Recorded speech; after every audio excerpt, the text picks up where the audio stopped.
একটা প্রতিবন্ধী ছেলে, নষ্ট ছেলে পেলে, চোর। শেখ হাসিনা যদি মনে করেন তার ছেলে জয় একটা প্রতিবন্ধী ছেলে, আমার মনে হয় এইসব ছেলে পেলে কেন জন্মগ্রহণ করছিল দুনিয়াতে?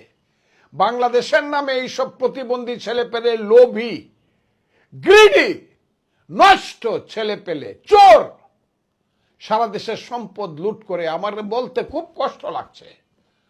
তারপর আমি বলছি জয়দের মতো হারামজাদা ছেলে পেলেরা এখন তার মাকে বুঝিয়ে মনে করছে মা ছেলে মিলে ইন্ডিয়ার বৈজয়ন্তীমালা ট্যাঙ্কের উপরে বসে ঢাকা দখল করবে।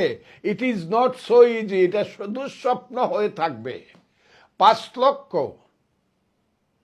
মালদ্বীপ অধিবাসীর অধিকারের দাবির কাছে ইন্ডিয়ার সৈন্যকে চলে আসতে হয়েছে। আমরা কিন্তু সংখ্যায় 18 কোটি। তাছাড়া বাঙালি জাতি, বাংলা কোনোদিন দিল্লির পরাধীনতা মানে নাই। আপনি মধ্যযুগের ইতিহাস, প্রথম যুগের আদি যুগের ইতিহাস দেখেন।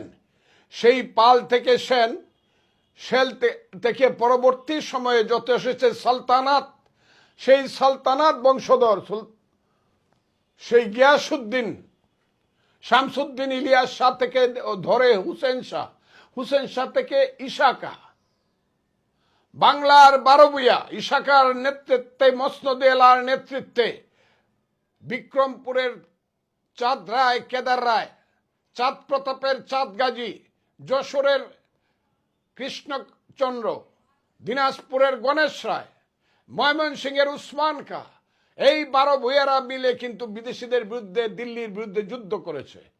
বাংলা কোনোদিন দিল্লিকে মানে নাই।